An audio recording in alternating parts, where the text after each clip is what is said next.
잠언 28장 15절에서 28절 우리 한 목소리로 함께 읽도록 하겠습니다. 시작. 가난한 백성을 압제하는 악한 관원은 부르짖는 사자와 줄인 곰 같으니라. 무지한 치리자는 포악을 크게 행하거니와 탐욕을 미워하는 자는 장수하리라. 사람의 피를 흘린 자는 함정으로 달려갈 것이니 그를 막지 말지니라. 성실하게 행하는 자는 구원을 받을 것이나 굽은 길로 행하는 자는 곧 넘어지리라.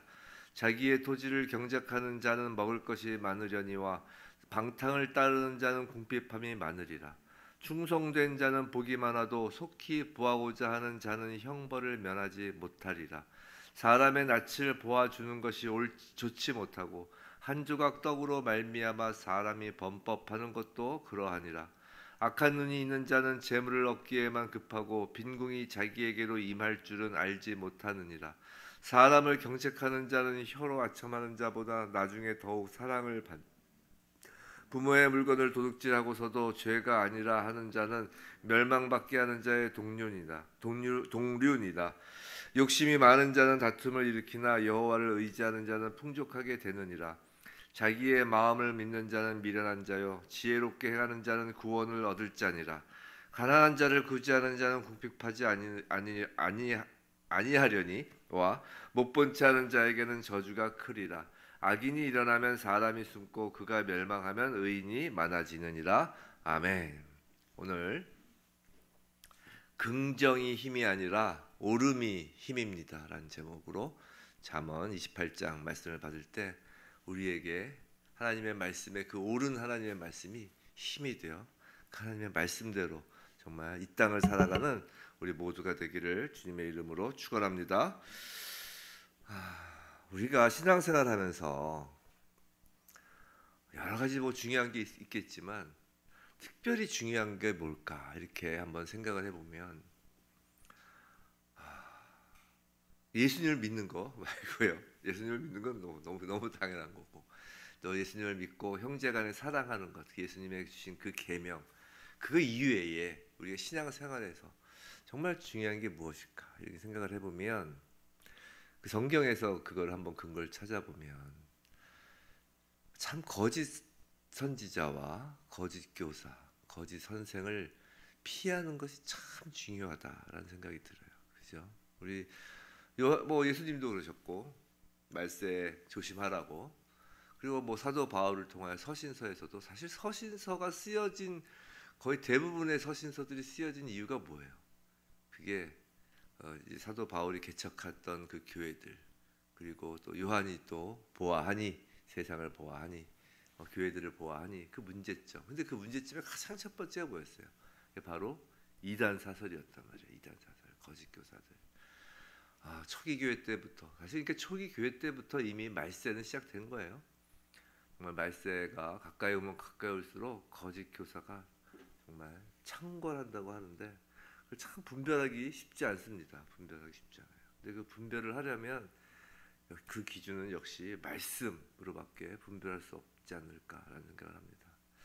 예전에 긍정의 힘이라는 그 제목의 책이 우리나라를 포함해서 세상을 떠들썩하게 한 일이 있었어요.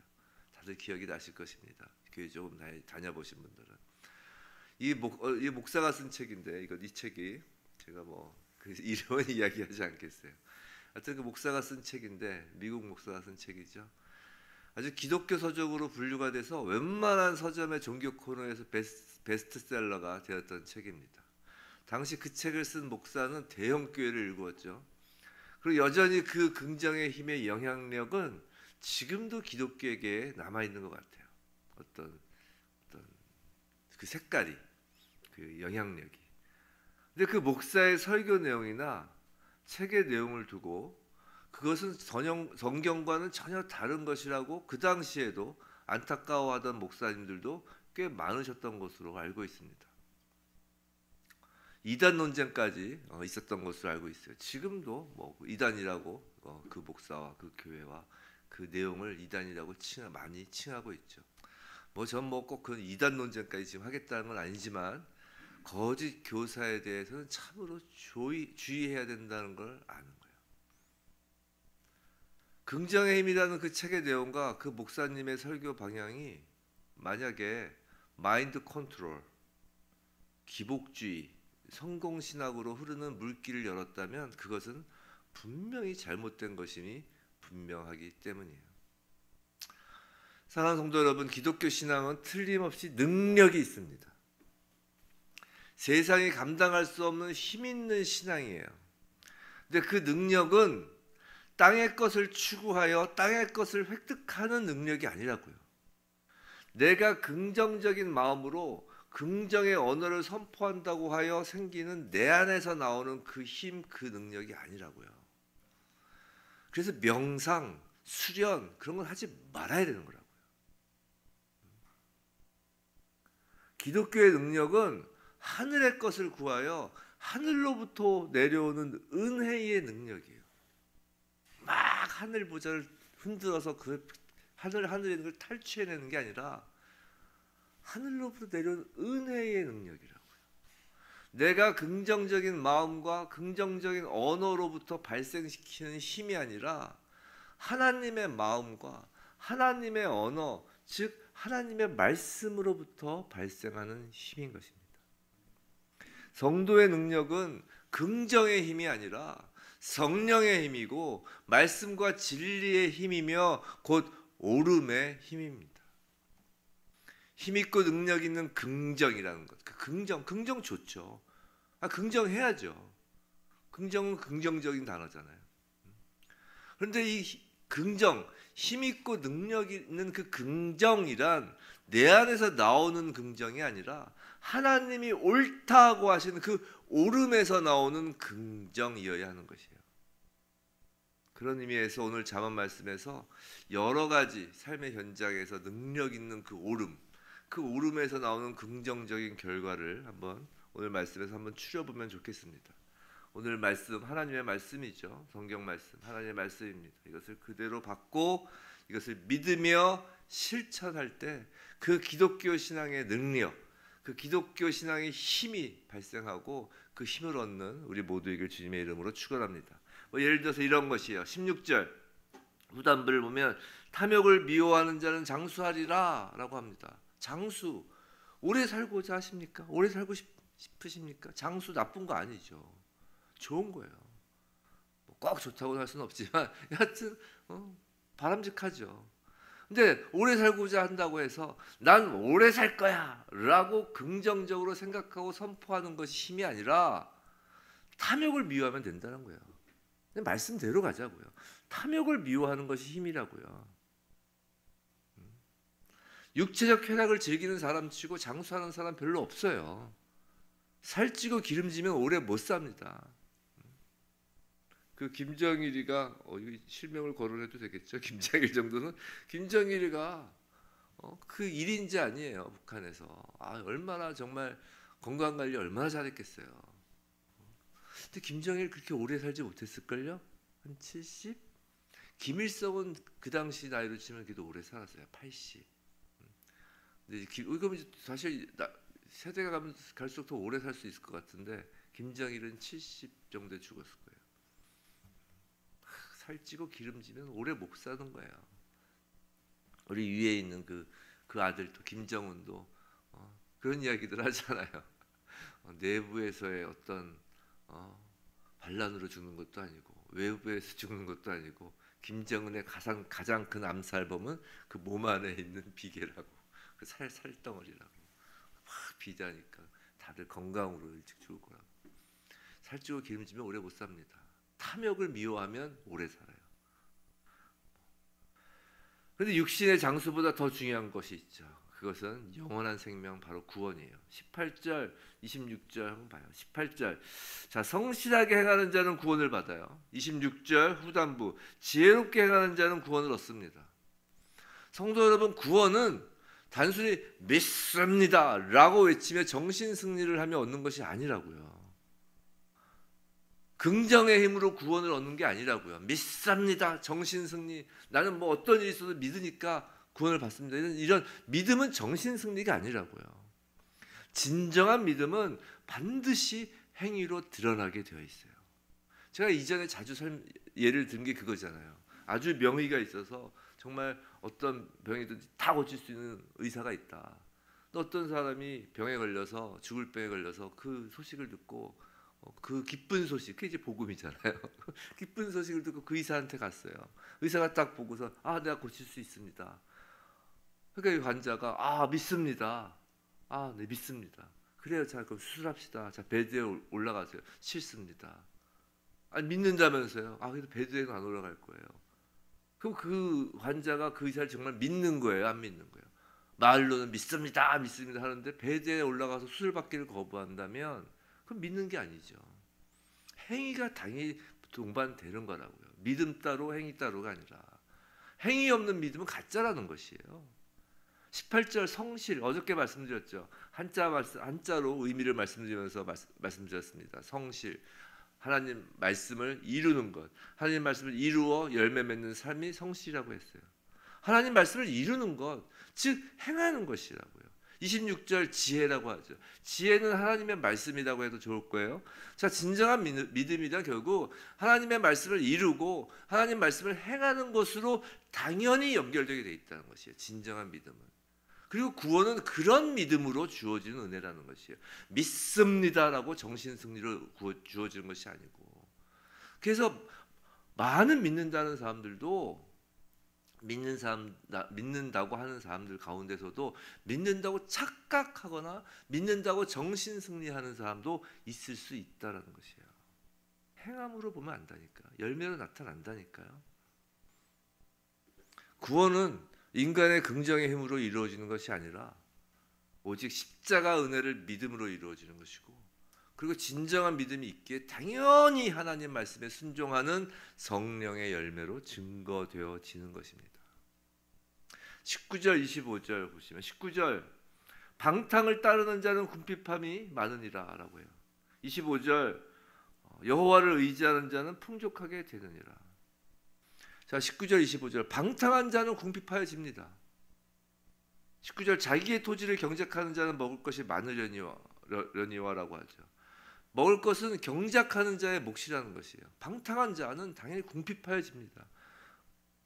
그 둘째 아들 탕자의 비유가 그거잖아요. 방탕하잖아요. 궁핍해지잖아요. 결국은 먹을 것은 경작하는 자의 몫이라고요. 19절에서 자기의 토지를 경작한다라는 의미는 하나님께서 경작하라 명령하여 주신 그 땅을 경작하는 그 타락 전의 예덴에서의 아담의 모습이 떠오르는 것이에요. 본래 사람은 하나님께서 맡기신 그 이 땅을 다스리고 지키며 경작할 의무가 있는 것이라고. 타락 전에도요. 또 25절에서 여호와를 의지하는 자는 풍족하게 된다고 합니다. 이 경작하다라는 원어에는 예배하다라는 뜻도 담겨 있다고 제가 예전에 말씀드린 적이 있어요. 산지교회 설교에서. 경작하다는 예배하다라는 뜻도 담겨 있어요. 즉 예배는 전적으로 하나님을 신뢰하며 의지하는 자세죠. 사람의 경작이란 그래서 하나님께서 맡기신 이 땅을 하나님을 신뢰하며 일구어 나가는 것이에요. 그래서 타락 전에 인간의 그 경작, 인간의 그 노동은 기쁜 거였다고요. 하나님을 온전히 신뢰하며 일구어 나가는 것이기 때문이에요. 그리고 그것이 예배라는 것이죠. 풍요로움은 긍정의 힘에서 나오는 것이 아니라 하나님께서 우리에게 맡기신 그 소명, 우리의 일터에서 내 힘을 의지해서가 아니라 하나님을 의지하여 최선을 다해 노력할 때 얻어지는 것이라는 것이에요. 이것이 오름의 힘이라는 것이에요. 20절 21절은 특히 공직자들이 염두에 둘 말씀입니다. 20절 충성된 자는 복이 많아도라고 하죠. 충성이란 공의와 정직으로 직무를 수행하는 것입니다. 21절에 사람의 낯을 보아주는 것, 또 한 조각의 떡, 이것은 각종 청탁과 뇌물을 상징하는 말이에요. 사랑하는 성도 여러분, 그리스도인은 무엇보다 하나님 앞에서 충성하는 사람들이에요. 사람의 눈을 의식하는 것이 아니라 하나님의 눈을 먼저 의식하는 사람을 그리스도인이라고 하는 것입니다. 왜 하나님의 눈을 의식하나요? 그건 바로 언제나 하나님께서 함께 하신다라는 믿음이 있기 때문이에요. 충성된 자는 복이 많다고 하죠. 자, 복. 자, 요셉의 형통함이 생각나는 구절이에요. 요셉이 보디발의 종이었을 때나 감옥에 죄수로 있을 때나 요셉은 형통하였다고 합니다. 하나님께서 함께 하심으로 형통하였다고 하죠. 하나님이 함께하는 것. 성경에서의 형통, 복이란 단어의 의미는 하나님이 함께 하신다라는 것이 형통이고 복이라고요. 우리 시편하면서 누누이 이야기를 했잖아요. 복은 하나님이 함께 하시는 것이 복이에요. 세상에서 잘 먹고 잘 사는 게 복이 아니라, 요셉이 노예 신분, 죄수의 신분이어도 요셉이 하나님을 의식할 때 하나님이 함께 하신다는 게 뭐예요? 성도 여러분, 하나님이 함께 하신다는 거에 대해서 우리 자꾸만 오고오고 우쭈쭈 하나님이 나를 보호해 주시고, 물론 보호해 주시죠. 하나님이 나를 인도해 주시고 인도해 주시죠. 하나님이 보호해 주시고 인도해 주신다는 게 뭐예요? 우리 입장에서, 하나님의 입장에서 보호하고 하나님의 입장에서 인도하시는 거지만, 그렇잖아요. 보호하는 거의 주체 하나님, 인도하심의 주체 하나님인데, 우리 입장에서, 우리 주체에서 하나님이 함께 하신다는 게 어떤 의미냐고요. 그건 하나님을 의식한다는 거죠. 그거는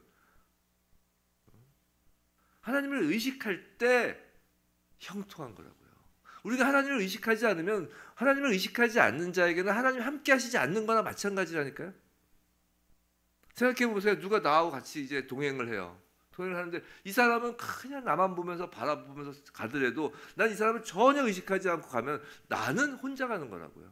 이 사람은 함께 하지만 둘이 같이 길을 가도 누구는 함께 할 수 있고 누구는 함께 하지 않을 수 있는 거예요. 그래서 하나님이 우리와 함께 하신다는 것은 하나님 입장에서 보호하시고 인도하시지만, 우리 입장에서는 인식해야 되고 의식해야 된다는 거예요. 하나님 옆에 계시다는 거예요.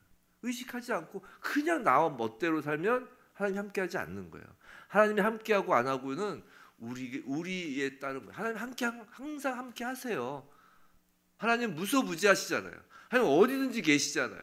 더더군다나 우리에게 성령으로까지 임하시잖아요. 하나님의 자녀들에게 우리가 하나님을 의식할 때 그때 복을 받는 건 그래서 당연한 거예요. 복이란 그래서 잘해야지, 내가 잘해야지라는 긍정의 마인드에서 나오는 것이 아니라 하나님 앞에서 충성할 때, 즉 하나님을 의식하고 하나님을 의식하기에 정직과 공의로 행할 때 받는 것입니다. 요셉이 애굽의 총리가 된 것은 하나님 앞에서의 그 충성을 지렛대로 삼아 이루신 하나님의 섭리예요. 성도 여러분, 하나님의 섭리는 늘 하나님의 자녀를 지렛대 삼아서 이루어지는 거라고요. 27절, 이제 경제적으로 잘 살아봅시다. 가난한 자를 구제하는 자는 궁핍하지 아니한다고 하십니다. 성도 여러분, 궁핍하지 않아서 가난한 자를 구제하는 것이 아니에요. 다시요. 지금 가난한 자를 구제하는 자는 궁핍하지 아니한다고 하셨어요. 반대로 그럼 궁핍하지 않아서, 즉 부자라서 가난한 자를 구제하는 것이 아니라는 것이에요. 순서는 언제나 가난한 자를 구제하는 자가 궁핍하지 않은 것이 순서라는 것입니다. 가난에서 벗어나고 싶으신가요? 27절에서 가난한 자를 못 본 채 하는 자에게는 저주가 크리라 라고 지금 해요. 근데 여기서 저주로 번역되는 원어의 그 히브리어 원어의 본래 뜻은 장애물로 애워싸이는 것, 생산의 멈춤이란 뜻이에요. 즉 가난이란 장애물로 쌓여 있는 것이라는 거예요. 뭔가 막혀 있는 거라는 거예요. 생산 라인이 멈춘 거라는 것입니다. 생산, 이렇게 그 생산 벨트가 있잖아요. 공장에 막 계속 뭔가 돌아야 되는데 이 벨트가 중간에 딱 끊긴 거예요. 돌질 않는 거예요. 그래서 그럼 이 저주를 더 이상 임하지 않게 하고 저주를 막고 어떻게 다시 생산 라인을 돌릴 수 있을까요? 그럼 가난한 자를 구제하면 된다는 거예요. 그럼 그 저주가 끊기는 것이라는 것입니다. 구제하면 막힌 혈관이 뚫리듯이 궁핍을 가져왔던 장애물들이 거치고 궁핍에서 벗어납니다. 라고 하나님께서 말씀하시는 거예요. 제 얘기가 아니에요. 그럼 또 구제하게 되고, 궁핍에서 벗어나면 그럼 또 더 구제하게 되죠. 그럼 또 생산이 되죠. 이처럼 부요함은 구제라는 것을 매개체로 선순환되는 것이에요. 구제라는 것을 매개체로. 재물의 그 흐름은 입구의 문제가 아니에요. 출구의 문제입니다. 출구가 열려 있어야 하나님께서 입구에 넣어주시는 거예요. 만약에 이 출구가 막혀 있으면 그 입구에 아무리 넣어주셔도 터질까봐 안 넣어주시는 거예요. 출구가 파이프관이 크냐 작으냐가 중요한 게 아니에요. 출구가 열려 있느냐 아니면 막혀 있느냐, 그 문제죠. 사람마다 파이프라인이 클 수도 있어요. 누구는 정말 그러니까 재벌이 꼭 행복한 건 아닌 거 아시잖아요. 그러니까 재물에 대한 것만 생각하면 누구는 정말 큰 돈이 흘러나가는 사람들도 있고 누구는 작은 돈이 흘러나가는 사람도 있어요. 근데 꼭 큰 돈이 흘러나간다고 해서 잘 산다고 이야기할 수도 없는 거예요. 문제는 그 출구가 안 막혀 있는 게 중요해요. 그럼 이제 그 동맥경화가 생기면 터지잖아요. 우리가 혈관이 터지잖아요. 막혀 있으면. 하나님이 사랑하셔서 막혀 있는 혈관은 사랑하셔서 들부어 넣으시는 거예요. 뚫릴 때까지. 우리 항상 출구에 관점을 가져야 됩니다. 성경 말씀이에요. 구제하면, 제 얘기가 아니라 구제하는 자에게 궁핍하지 아니하려니, 이게 약속이신 거예요. 성도 여러분, 지금 여러분의 삶 속에서 무엇이 갈급하고 무엇이 부족하신가요? 건강, 재물, 사회적 지위, 그런 것들을 다 이야기를 했어요. 근데 그것이 무엇이든, 구원까지 이야기했잖아요. 구원까지. 그런데 그것이 무엇이든 하나님 말씀인 성경에 기록된, 즉 특히 오늘 잠언에 기록된 이 말씀들이 이루어짐으로 그 부족함이 채워지는 거예요. 하나님은 우리를 자유의지까지 제거하시며 우리 그 사랑하는 자녀들을 로봇으로 삼지 않으십니다. 하물며 예수를 믿지 않는 세상 사람들도 거짓 자유의지지만 자유의지가 있다고 저렇게 팍 사는데 하나님께서 당신의 자녀 삼으시고 당신의 자녀로 삼으시고 로봇으로 만들어서 인형으로 만들어서 진열해 두실 이유가 있어요. 참된 자유의지를 부어놓으시죠.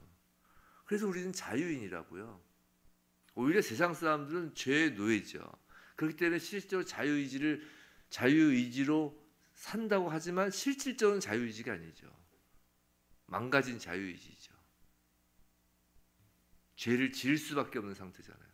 하지만 우리에겐 진정한 자유의지가 이제 부어졌잖아요. 죄를 짓지 않을 수 있는 상태가 되는 거 아니에요. 우린 자유인입니다. 그래서 우린 선택을 해야 되는 거예요. 하나님의 말씀을 순종할지 아닐지 말입니다. 우리가 예수 믿기 전까지는 선택을 할 수가 없었어요. 선택을 할 능력도 없었어요. 무엇을 선택해야 될지 알지도 못했어요. 근데 이제 예수를 믿었다는 건, 거듭났다라는 건 이제 생명을 얻었다는 것이고 진정한 자유인이 됐다는 것이거든요. 그리고 우리에게 이제 하나님은 선택하라라고 이제 말씀을 주시는 거예요. 거짓 교사, 거짓 선지자, 단순히 분별력이 없어서가 아니라 선택하는 거예요. 선택. 이 말씀에 근거하여 선택하는 것이. 우리는 선택해야 합니다. 하나님의 말씀을 순종할지 아닐지 말이죠. 성도는 믿음은요, 땅에 묻어두는 것이 아니에요. 믿음은 그냥 내 가슴에 묻어두는 게 아니에요. 믿음은 하나님의 말씀에 순종할 때 세상에 드러나 능력이 되는 것입니다. 하나님이 옳다고 하신 것을 옳은 것으로 삼아 실천하는 것, 그것이 능력이에요. 이스라엘이 망할 때 모든 선지자들이, 거짓 선지자들이 다 잘 될 거야, 다 잘 될 거야 라고 아무리 정신 승리를 외쳤어도 이스라엘이 멸망한 것을 기억하시기 바랍니다. 부디 하나님의 말씀에 옳음에 순종하여 실천함으로 세상이 감당할 수 없는 그 능력 있는 그리스도인으로 살아가는 우리 모두이길 주님의 이름으로 축원합니다.